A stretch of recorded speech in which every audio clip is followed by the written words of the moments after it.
Good morning to all. आज आपण पाहणार आहे 2.7 म्हणजेच 7th स्टँडर्डचं मंथन जे आहे ते सगळ्यांना हार्ड वाटते आणि त्याच्यातला जो मॅथ्स आहे त्याचा सर्वात हार्ड आहे. म्हणून एक्सरसाइज नंबर 10 म्हणजेच 2.7ची एक्सरसाइज नंबर 10 मी घेणार आहे. आणि त्या 2.7च्या एक्सरसाइजमध्ये मी 2 क्वेश्चन आधीच ऑलरेडी एक्सप्लेन केलेले आहे. ते इन्स्टावर किंवा तुम्हाला यूट्यूबवरती भेटून जाईल. आणि हा थर्ड क्वेश्चन आहे. तर मग मी हा रीडिंगला स्टार्ट करते. 5 years ago, ages of Yogesh and Mahesh is 4:5. Today, Yogesh age is 21 years. Then, after 3 years, what will be the age of Mahesh? जर 5 वर्षाआधी योगेश आणि महेशचा जर रेशिओ आहे तो 4/5. तर मग आत्ता जर योगेशची एज 21 इयर्स आहे, तर 3 वर्षानंतर महेशची एज किती असेल? आता 3 वर्षानंतर महेशची काढायची, पण महेशची आपल्याला नाव एज पण माहीत नाही आहे आणि 5 इयर्सची पण माहीत नाही आहे. तर मग आधी आपल्याला ती काढायला लागेल. Mahesh and Yogesh ratio ago 5 years म्हणजे 5 वर्षाआधीचा रेशिओ किती? 5 आणि 4 म्हणजे 5 कोणाचा आहे? महेशचा आहे आणि योगेशचा काय? 4 आहे.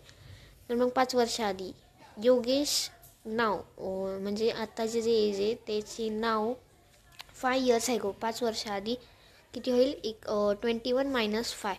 मग 21 - 5 म्हणजे 5 वर्षाआधी काय आलं? 5 वर्षाआधीची एज आली 16.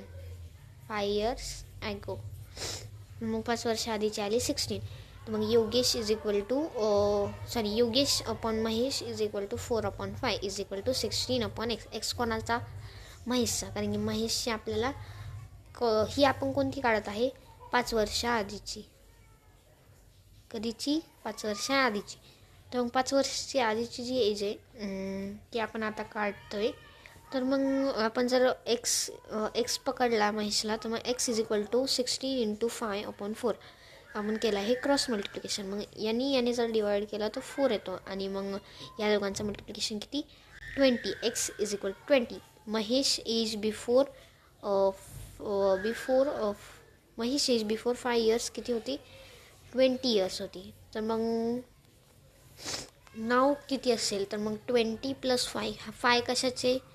हे वाले बिफोर होते ना. मग आता प्रेझेंटमध्ये येण्यासाठी परत 5 ॲड करायला लागतील. तर मग 5 ॲड केले आणि आले 25. आणि आपल्याला काय विचारलेलं आहे? What will be the age of Mahesh? Then after 3 years what will be the age of Mahesh? म्हणजे 3 वर्षानंतर महेशची एज काय असेल? तर मग महेशची एज काय येईल? After 3 years is equal to आता जी प्रेझेंट एज आहे त्याच्यामध्ये ॲड केले आपण 3 इयर्स आणि मग त्याच्या 3 इयर्स नंतर कोणती एज राहील? 28 इयर्स. म्हणजे ऑप्शन नंबर आपलं काय करेक्ट आहे? ऑप्शन नंबर 3 म्हणजे 28 करेक्ट आहे. थँक्यू.